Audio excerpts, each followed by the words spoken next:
Morning, how we doing out there? Man, that sounded a little bit non-committal right there, I'm not gonna lie. I was like, yeah, it's okay. I saw there's some empty rows up front here. Y'all got some Baptist in you a little bit, huh? I know how that is. I know what's going on. So, hey, again, my name is Bryan Drake from Mobile, but my wife Carla and I, we travel all across the country, across the world. I just got back from El Salvador, actually getting to share the gospel through illusions. Now, some of you go, well, wait a minute, that doesn't make no sense. What are you talking about through illusions? Well, the way we do it is basically we'll show people some tricks, some illusions on stage. How many of y'all were here last year? Okay, cool. Well, good to see y'all. And kind of show you, a trick or an illusion to grab your attention, and then turn it around and show you truth behind it. So I thought this morning I would kind of give you an idea of what that looks like for those of you who missed out by just showing you a quick illustration, because it has to do with what we're going to be talking about this morning. Before we do that, though, I want you to open up your Bibles to Hebrews chapter 12, verses 1 and 2 is where we're going to be. And we're going to kind of Christopher Nolan this thing. We're going to show you this verse here, but you're not going to know why we're getting to there until the end of it, So we'll come to that in just a minute. So when you got it, say got it. That was fast. Man, y'all would have won some candy for Bible drills right there. Like, that was legitimate. Somebody's getting some Skittles for that. Okay. All right. So Hebrews chapter 12, verse 1 and 2. Let's read it real quick, and then we'll go from there. It says, "Therefore, since we have so great a cloud of witnesses surrounding us, let us also lay aside every encumbrance and the sin which so easily entangles us, and let us run with endurance the race that is set before us, fixing our eyes on Jesus, the author and perfecter of our faith, who for the joy set before him endured the cross, despising the shame, and is sat down at the right hand of the throne of God." We'll read verse 3 as well. "For consider him who has endured such hostility by sinners against himself, so that you will not grow weary and lose heart." Let's pray real quick. God, be in this time this morning, Lord. I pray that your will be done. Everything spoken, everything done will be for you, God. We pray this in Jesus' name. Amen. So, we're talking about where our vision is today. So I need somebody to help me out with something. Don't move. Let's see. You seem like you might be a little suspect. I don't know, man. What's your name, bud? Elijah. Can you shuffle cards? Okay, that's your only job. Come on, give him a big hand. Come on. Something very simple, Elijah. Come stand right over here. Give you this deck of cards. Make sure we got them all out. Just start mixing them around and stand right there. So the idea we talk about, I'll show you in just a second what we're doing. Mix them around, but don't let me see them, okay? The idea is very important that I can't see them, because there's a couple ways you could do this. First of all those cards could just be marked cards, right? Now I'm looking at the back of them and I can tell you what they are, but that's not what we're going to do. We're going to do it a little bit differently. So when you're done, put them in my hand face up, Elijah. Got it? So they're facing up, is that right? Okay. So I'm going to put them in the box over here. Out of sight, out of mind. Your job is very important. Hold on to this box like the Statue of Liberty for just a second. Here's what's going to happen. You got the book and everything. That looks amazing. That was unprompted, but I like it. Here's the deal. We're going to do something very simple right now. It has to do with what you're looking at, okay? So you're going to take the first 5 cards off the deck right now, okay? Make sure that I'm not seeing. Is this face up or face down? There's no more in there. I'm not sneaking like any cards in there, right? We're good? Okay. Take the first 5 cards off the deck.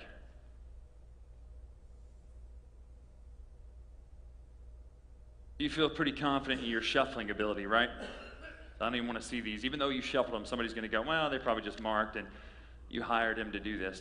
Have I paid you any money to do this or anything like that? No? Don't let me see the cards. Here's what I want you to do. I want you to stand with your back to the audience and hold the cards up where everybody can see them in front of your face too. Okay, does that make sense? Doing that? Okay, I want you to look at those cards, and I want you to mix them around right now in your hand. Stop. Hand me the ace of clubs. Perfect. Keep looking at them. Go back. Give me the 4 of hearts. Look at them. Stop. 2 diamonds. Give me the 2 diamonds. Okay, now, how many cards do you have left over there? 2? Okay, I want you to look at the 2 choices you have, and I want you to select one of them in your mind right now. Do it now. I think you were looking at the 10 of clubs, but you stopped on the 7 of diamonds. Is that right? That's pretty crazy. Awesome. Give him a good round of applause there. Thank you so much. Perfect. You can have a seat. Now, I would be remiss if I didn't explain that everything we do is fake. It's not real. It's just a trick, right? Like, you could learn how to do what I'm doing given time and practice and lack of social skills. You know what I'm saying? Like, it's possible. You know what I'm saying? But here's the thing about that. The concept of illusion uses one very important concept, and it's the same thing that happens in a play-action fake in football. It's called misdirection. Your eyes are looking somewhere, and I'm doing something else that you don't even see. If you went back and rewound that tape, you might or might not see it, but the idea is I'm getting you to focus your attention in the wrong place. And too many times as Christians, as believers, and just people in general, we have our attention, our eyes focused in the wrong place. The verses we just read talked about keeping our eyes on Jesus, the author and perfecter of our faith. So we're going to look at some different places that we look in the wrong place. So, first I want you to open up to Matthew chapter 27, verse 1 through 5. We'll kind of build off of what we're talking about here. So, if you some of your Bibles have the little tags on top that say, this is what this chapter's about, or this is what's about to happen in this chapter. Mine says Judas's remorse is what this says. It's kind of what's going on here, so it kind of gives you a clue where we are with this chapter. And that's important because as we read, it says, "Now when the morning came, all the chief priests and the elders of the people conferred together against Jesus to put him to death. And they bound him and led him away and delivered him to Pilate the governor." Check this out in verse 3. "Then Judas, who had betrayed him, saw that he had been condemned. He felt remorse and returned the 30 pieces of silver to the chief priests and the elders, saying, 'I have sinned by betraying innocent blood.' But they said, 'What is that to us? See to that yourself.' And he threw the pieces of silver into the temple sanctuary and departed, and he went away and hanged himself." That got real dark real fast, right? I mean, you're doing a little trick up here, you're joking around with this kid up here, now you go to somebody hanging himself. Well, here's the deal. Let's get a little backstory of Judas. You know who Judas is, and for those of you who may have never heard of Judas before, Judas is the guy who betrayed Jesus. He was one of the 12 disciples, right? He watched the money box, and you find commentary from John later, I think it's in John, where John's like, yeah, we kind of knew he was a thief. He was always kind of stealing from the money box. We knew it, but, so you know that he was kind of untrustworthy already, but according to the other disciples. But Judas loves money, right? But that's not what we're going to talk about. We're not talking about greed this morning. We're not talking about anything like that. We're talking about this fact right here. When Judas looked and saw what he had done and saw the ramifications and the consequences of his actions, his attitude changed. He looked in and saw, oh, wait a minute. This guy that I've been following for these years, I gave him a kiss on the cheek and said, that's the one. They took him, they arrested him, they bound him, they brought him before Pilate. I may have made a mistake. And so what does he do? He takes the money that he sold Jesus for, basically, and he goes to the guys he sold him and says, hey, look, I've made a mistake. Can we just cancel this whole deal? Like, I've messed up. I feel bad about this. And they say, that's on you. It's already done. So what happens here? You see, Judas is trying to find affirmation. He's trying to find forgiveness in the wrong source. Don't we do this all the time? Don't we try to find affirmation? Don't we try to find confirmation? Don't we try to find the what we need to hear from the wrong places all the time? Whether that's our jobs, we try to find our life's fulfillment in our job, in relationships, when we really should find it in Jesus Christ. We live in such a messed up country right now. I love America. I'm as patriotic as it gets, but we live in a messed up country, right? But we're too busy fighting with each other. But here's my thing. A lot of us are on social media nowadays. No one acts like they do online, in real life. If you acted like you did in life, online like you do in life, or vice versa, you wouldn't have any friends, right? That's just how it works. We can snipe off and say something or put a little tweet up that's about somebody just in a passive-aggressive way. You would never do that in real life. And what I notice is that our country is way less divided than we seem to be online. We're at each other's throats when it comes to online, but we're all one body. And that's what I think we're missing a lot of times, the fact that we are one body. One body of Jesus Christ. There are no men, there's no women, there's no Jew, there's no Greek. It says we're one body. We have one sole purpose. And we're too busy fighting with each other, trying to find affirmation in the wrong places, looking to other people to tell us that we're doing the right thing instead of looking to Jesus Christ himself. But here's the thing about Judas. Notice what happens. He only feels bad, he only feels remorse when he sees what happens to Jesus. We got all these stories going on in the news right now, Harvey Weinstein, all these kind of things happening, right? This has happened over 20-something years. Tiger Woods was the same way. All these kind of things. They only really feel sorry when you're caught. You ever been that kid? When you were a kid, you get caught. That's when all of a sudden, I probably shouldn't have done this, right? You don't really feel bad in the moment when you're doing something, but when you get caught, you go, you know what? This is the wrong thing. I've messed up. I've done the wrong thing. Judas saw the consequences of his action and saw, you know what, I've been caught. This is wrong. I really need to fix it. And he tries to find forgiveness in the wrong place. We're on college campuses, as Pastor Bruce said, we're on college campuses all the time. And we see students living in such a dark place, a dark world, and we try to find fulfillment in all these wrong things, whether it's drugs, whether it's sex, whether it's alcohol, whatever it is, and we try to fill. It's cliche, right? It's a cliche, the whole God-shaped hole. We've heard that since the 70s probably. It's a cliche, but it's a good cliche. It's a real one that makes sense because each and every one of us is created is in the image of God, and we've got this God who created us and loves us so much that he died on the cross and rose from the dead for our sin is desperately saying, here is the answer. It's right in front of you. And yet we go, you know what? I think I've got a better solution over here. I think I'm going to fill my life with this or that. And we see students who are just living in such a dark place. I'll talk about that a little bit more in just a minute. But you see, Judas had his eyes in the wrong place. He was trying to find forgiveness in somewhere besides the source of Jesus Christ. Let's look now, we're going to look at somewhere else where someone is taking their eyes and putting them elsewhere because of distraction. So I want you to look at Matthew chapter 14, verses 22 and 20, through 33, excuse me. Matthew 14, 22 through 33. I'll give you a second. We'll kind of skip to the part where it really gets to about 25, just to give you let me start at 25 really, but 25 is where the story really kind of picks up. But this is the idea of Jesus walking on the water, right? Now, I love this miracle, right? Because all the miracles of Jesus are fantastic. They're fascinating, right? To study that this stuff really happened. This isn't legend. This isn't, Gilgamesh or the Odyssey or the Iliad. This is history. If you all got in a DeLorean and went 88 miles per hour and set your clock back to this time, you could go and see Jesus really do that, right? Roads, we don't need roads. You could go and see Jesus walking on water. If you were there, you would see Jesus turn water into wine. This isn't like a metaphor, some pretty language to go, well, what we really meant was he was this kind of spirit. No, this is really happening. Jesus is God, and he created physics. He created everything that is, breaking the laws of physics as he walks on water. I'm from Mobile, so we have, sandbars out there, and if you really get your angles right, you can fake it pretty well and walk on a sandbar, and people go, what is he doing? He's walking on. No. You take one step this way, you can fall and drown. But anyway, Matthew chapter 14, 22 through 33, this is what's happening. Verse 25, it says, in the fourth watch of the night, he came to them walking on the sea. So backstory, they're in a boat. It's kind of stormy, right? And when the disciples saw him walking on the sea, they were terrified and said, it's a ghost. And they cried out in fear. But immediately Jesus spoke to them, saying, take courage, it is I, do not be afraid. Peter said to him, Lord, if it's you, command me to come to you on the water. And he said, come. Peter got out of the boat and he walked on the water and came toward Jesus. Check this out. But seeing the wind, he became frightened. And beginning to sink, he cried out, Lord, save me. Immediately Jesus stretched out his hand, took hold of him and said to him, you have little faith. Why did you doubt? And when they got in the boat, the wind stopped. So check this out.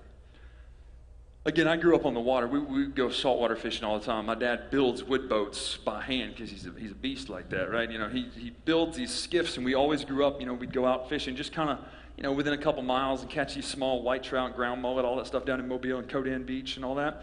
And anybody ever been on the water when it's stormy? It's pretty freaky, right? Yeah, it's like you have no control. It's the same reason we don't like flying that much, right? Because we do it all the time, but it's like I have no control of this situation, right? If you're in the boat in the storm, you better just hope that you make it out of there because you have nothing. There's nothing you can do. You can't be like, if I go down to the bottom of the boat, I'll be good. No, because if it flips over, you're in the top of the boat all of a sudden. You know what I'm saying? So it's not good. It's not good to be on the in a boat on the storm. But anyway. They're freaking out already, and they look out and they see this figure walking on the water, and they go, well, no one can walk on water, so this is probably a ghost, and they start freaking out. And here's the deal.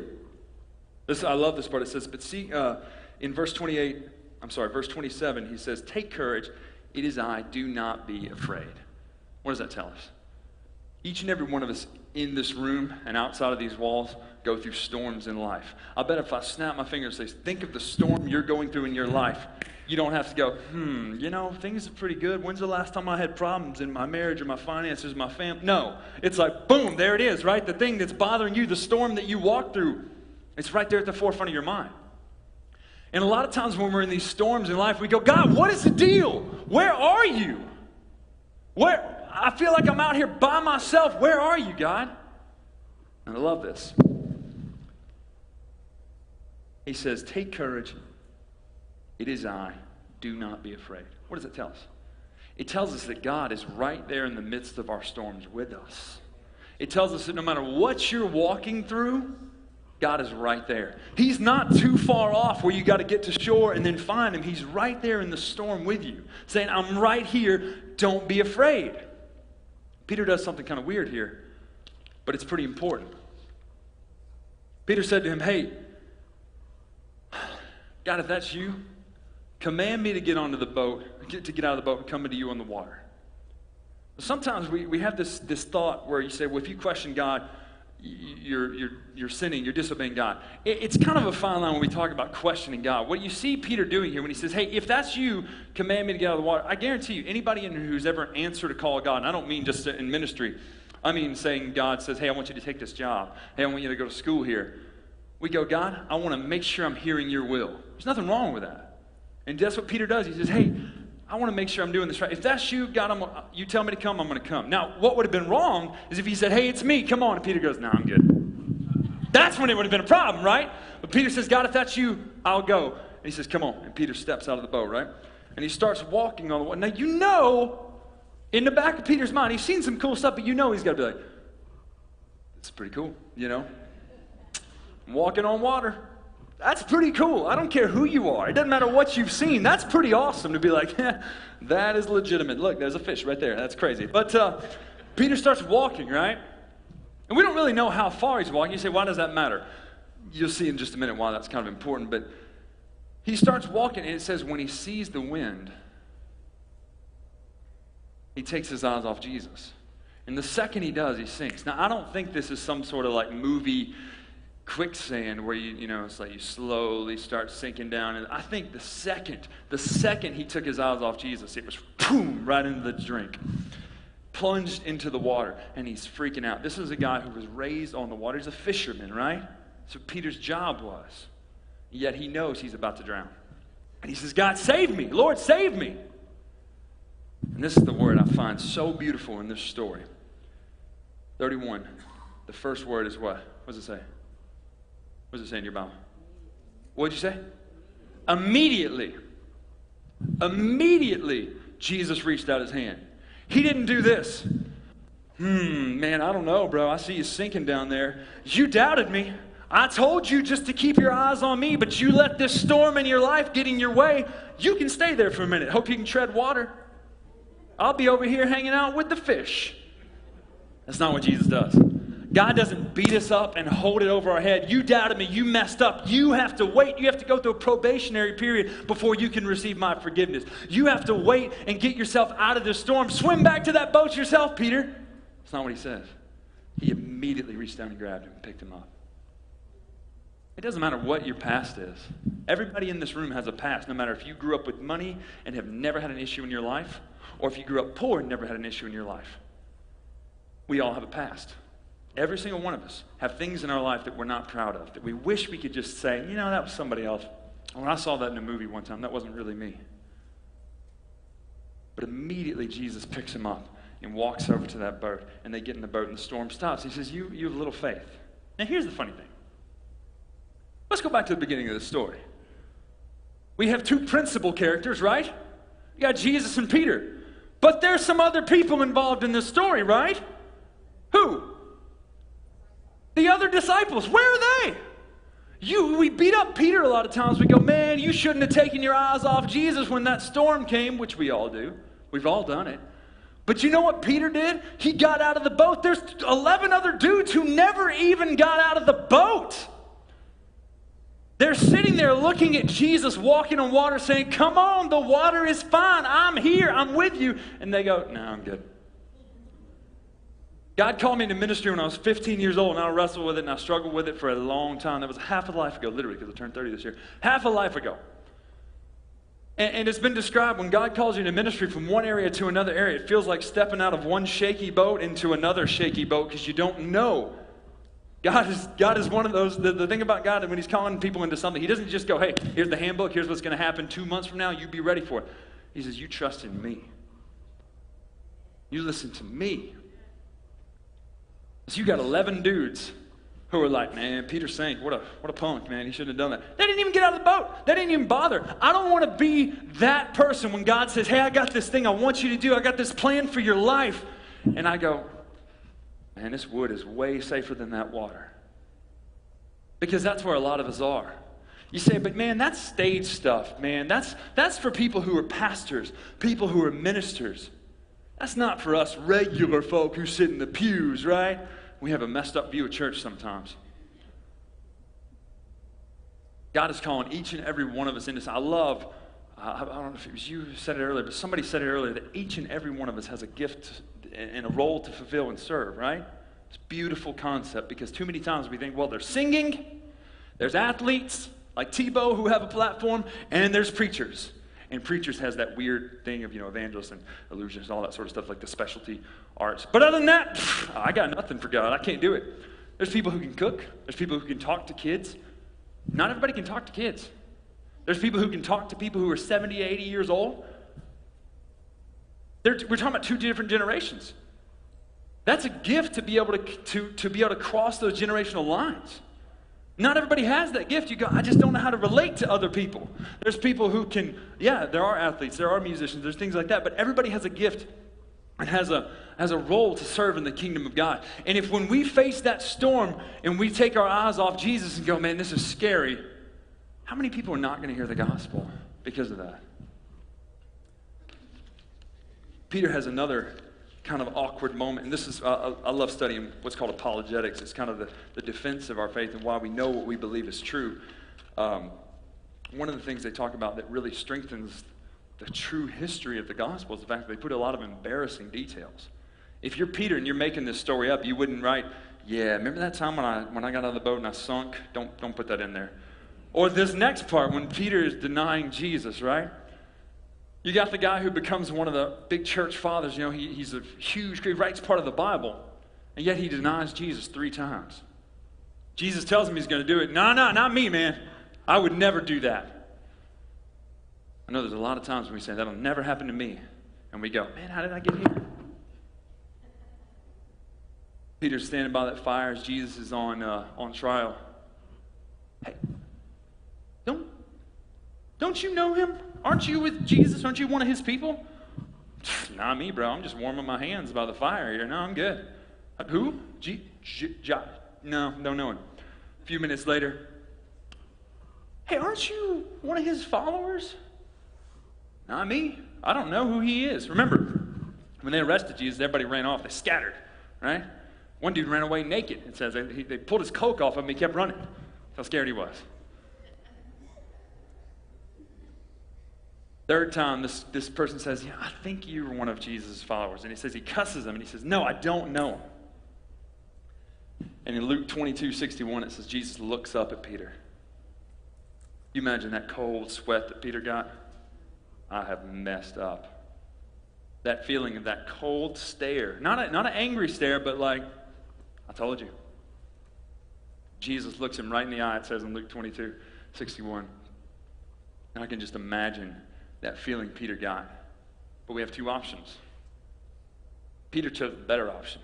He said, God, forgive me. And he went on to be this amazing follower of Christ, right? But the other option is to say, I've messed up. I can't serve God anymore. He can never use me. All of us have a past. Let's look real quick in the last reference here in Luke 24, 1 through 12 is where we're going to be looking. But I'll read it quickly. We'll go from there. Luke 24, verses 1 through 12. So it says, but on the first day of the week at early dawn, they came to the tomb bringing spices which they prepared. And they found the stone rolled away from the tomb. But when they entered, they did not find the body of the Lord Jesus. While they were perplexed about this, behold, 2 men suddenly stood near them in dazzling clothing. And as the women were terrified, they bowed their faces to the ground. The men said to them, why do you seek the living one among the dead? He's not here. He is risen. Remember how he spoke to you while he was there still in Galilee? Saying that the Son of Man must be delivered into the hands of sinful men and be crucified, and the 3rd day rise again. And they remembered his words and returned from the tomb and reported all the things from the 11 and to all the rest. Now they were Mary Magdalene, Joanna, Mary the mother of James, also the other women with them telling these things to the apostles. These words appeared to them as nonsense, and they would not believe them. But Peter got up and ran to the tomb. Stooping and looking in, he saw the linen wrappings only, and he went away to his home, marveling what had happened. Why do you seek the living among the dead? Every one of us has got a past. And if you think that your past will disqualify you from serving God, you're seeking that living among the dead. You say, you know what, Jesus, I know you died on the cross for my sin. I know you rose from the dead, but I messed up last week. Sure you did, so did I. Everybody does. We all mess up. But here's the thing about it. Here's the beautiful thing about this. When Jesus died on the cross, I love studying like the essence of God, God's divine attributes, right? And one of the weird ones is understanding God's relation to time, right? It's a weird thing to understand. It's deep, and you get like, my head explodes sometimes, like, I don't understand, this is way too hard. But one of the things is, when Jesus died on that cross, it wasn't this proactive action. It was like, well, anybody who goes from this point. When Jesus died on the cross, he covered sin, the sin death that every one of us has, born from Adam to your great-great-great-great-great-grandkids. My bad. He paid that sin debt for all of us. And so, anytime we go, you know, I just don't think God can use me because of my past. We need to look to Peter and go, well, wait a minute. We need to look to Paul and go, well, hold on. He used Paul. Paul used to put people in jail for worshiping Christ. He used to send people to death for worshiping Jesus. And yet Paul went on to become one of the greatest missionaries of all time. Wrote most of the New Testament. And if we let our past stop us from serving, there's a lot of people who are never going to hear the gospel. Your testimony is one of the most powerful tools in evangelism. Some of you go, but I don't have a story. Of course you do. Even if you were okay before you met Jesus, then you met Jesus here, and now you're here, everybody can see the difference between two lines that have two different choices. It may look pretty similar here when they start, but if you know anything about math, if your slope is a little bit different on one line than the other one, they're going to look real close, but then they start doing this. And then you get to one point and you go, hey, that's where I was, that's where I could have been, but here's where I am because of Jesus Christ. There's a lot of us who have those stories that we go, man, look at where I was. Then I encountered a risen Jesus. He changed my life. And here's where I am now. And when people hear that, they go, there's something different about you. This isn't a story. This isn't a legend. This isn't a myth. This sounds like truth. This sounds like reality. This sounds like God. Stop worrying about what's already happened in your life and move forward. There's so many people who need to hear the gospel that I'm never going to encounter. The pastor's never going to encounter, but you will. There are people you know that I don't know, that I'll never know. And if we don't do it, who's going to? I think about this, well, like I said, we live in a dark place for our teenagers and our students especially, but even adults too. We were in Mackinac Island, Michigan earlier in the summer, and we did this event, and it was a camp-type conference deal, right? And there was this kind of skit that they did where some students would hold these big white poster boards, and on this side of the stage, it would say things like, I was addicted, I was hateful, I was, this, and this. They'd get to this middle point, some worship music's playing, right? And they'd flip it over and they'd say, but now I'm forgiven, now I'm made new, now I'm a child of the one true King, And you'd see this transformation. It was almost like a visual representation of their testimony. But here's what I noticed. Out of 14 students that walked across that stage, 6 of them, so 6 out of 14, just under half, said things like, I hated myself, or I was suicidal. So what is wrong? What is happening? I had a friend who killed himself in high school, or he killed himself in our freshman year of college. And I'm sure you've all tasted that as well. Somebody you know who, man, what is going on to where our students feel more and more and more dark and just depressed and lonely and alone? No matter how many friends are sitting around them right now, they feel so alone and by themselves. You can chalk it up to the internet. You can say, well, part of it because of social media and the fact that we're so connected to everybody, but no one knows us really. We're so connected now, but we're also so alone. Here's what it is. Because the enemy can get you to think that you're worthless, you're useless, you'll never be up to anything, you can never amount to anything, and no encounter with Jesus could ever fix your brokenness, your emptiness, your hatred. Then you're going to not do it.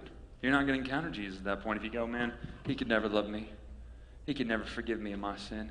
He could never change my life. You don't know what happened to me when I was a kid, Bryan. That might be a 70-year-old person in this room saying that. I've met some bitter people of all ages. But you don't know what my dad did. You're right, I don't. You don't know what happened to me when I was a kid. You're right, I don't. You don't know what my wife did when she left me. I don't. But he does. And you don't have the strength to deal with it on your own if you keep your eyes focused other places. That's why I love that verse. It says, keeping our eyes focused on Jesus, the author and finisher of our faith, who for the joy set before him despised the shame. I love it.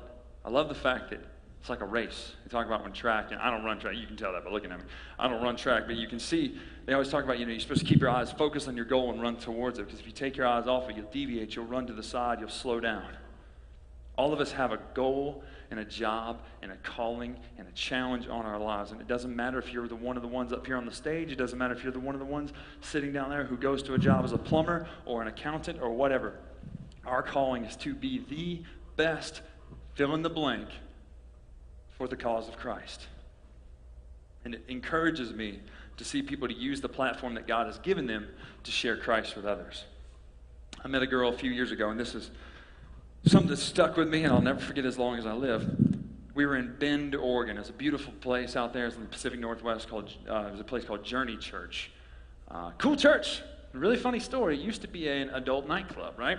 And so the stage I was on that morning used to look a lot different, okay? And so I'm there, and I'm preaching. I'm doing the show. I'm sharing the gospel, and this little girl comes up to me. She's 16 years old. She says, hey, Bryan, I had a good time at your show this morning. I said, oh, that's cool. She said, no, listen to me, though. I gave my life to Jesus today. I said, oh, that's amazing. She said, stop, listen now. Let me tell you where I was a week ago. I said, what's up? She said, 1 week ago I was in a hospital on suicide watch. And it's like she answered all the questions my mind popped into existence before I could say them. She said, but Bryan, listen to me. I wasn't seeking attention. I wasn't crying out for help. I wasn't trying to get people to notice me. She said, I was going to do it because I hated myself. She said, but I found out there were people in my life who cared about me enough that they brought me to that hospital.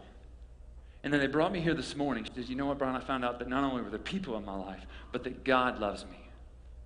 The same God who created everything that is, everything you can see, everything you can't see, from the just the huge cosmos that we live in to that microscopic cell.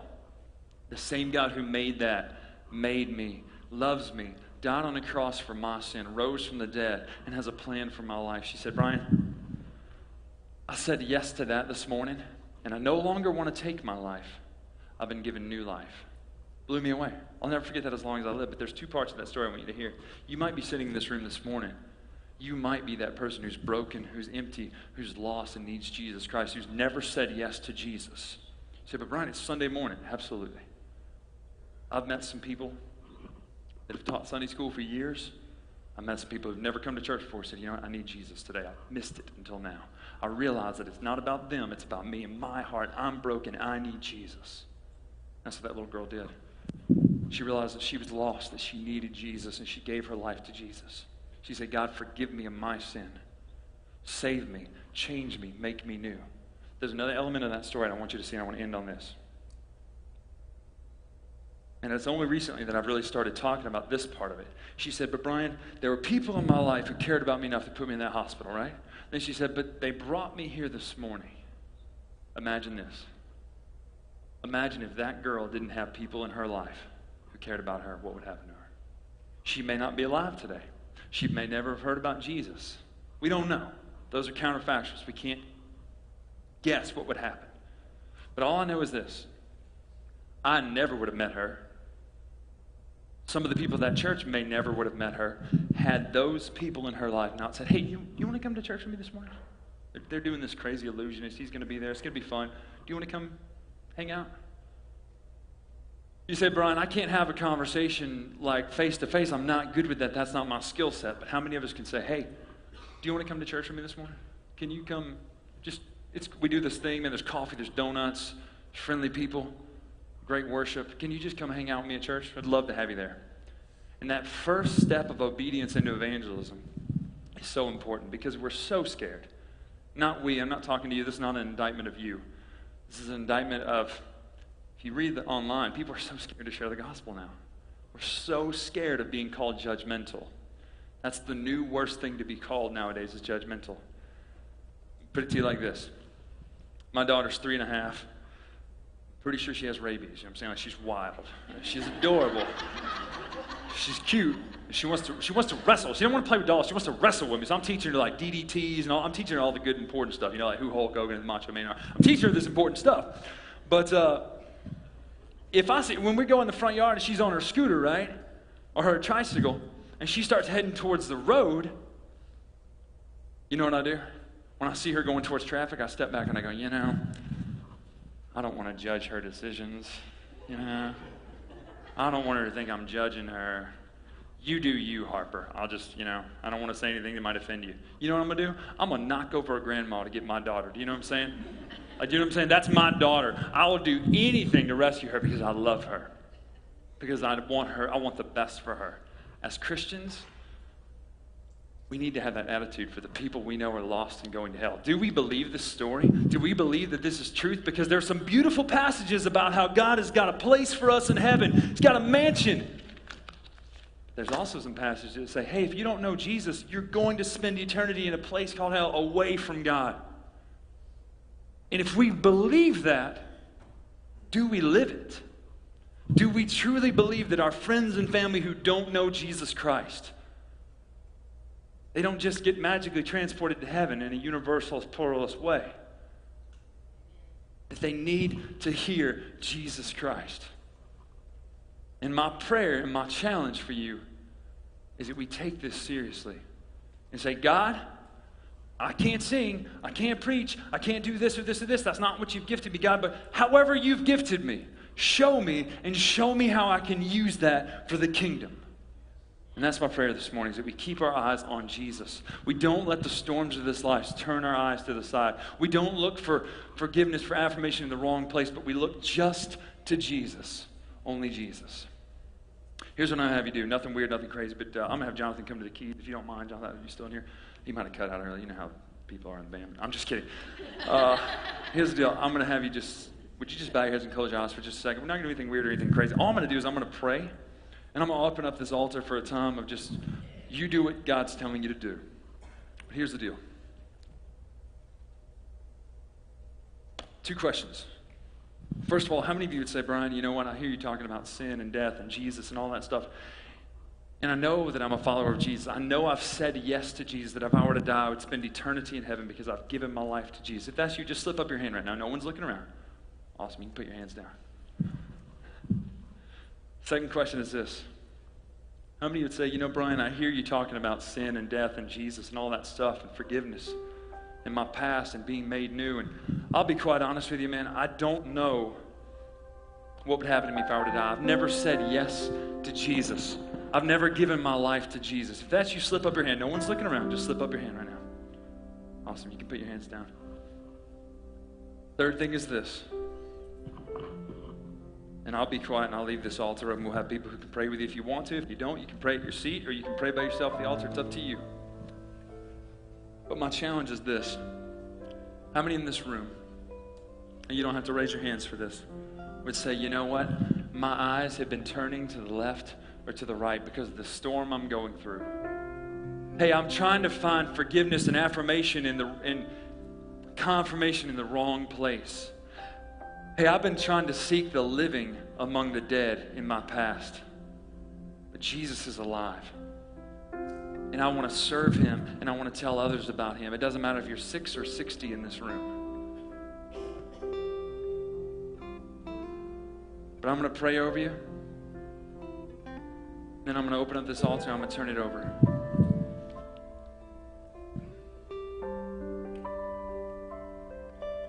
You want to talk to me afterwards, I'll be out front as well. I've got a table out there. You can find out all about that.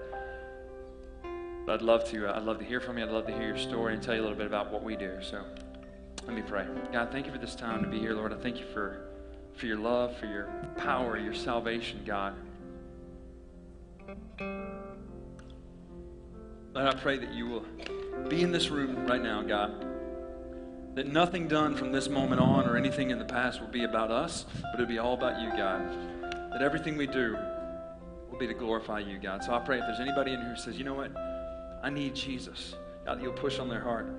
God, I pray that if there's anybody who says, you know, I need to do more for Jesus, God, you'll make today the day they say, God, here I am, send me.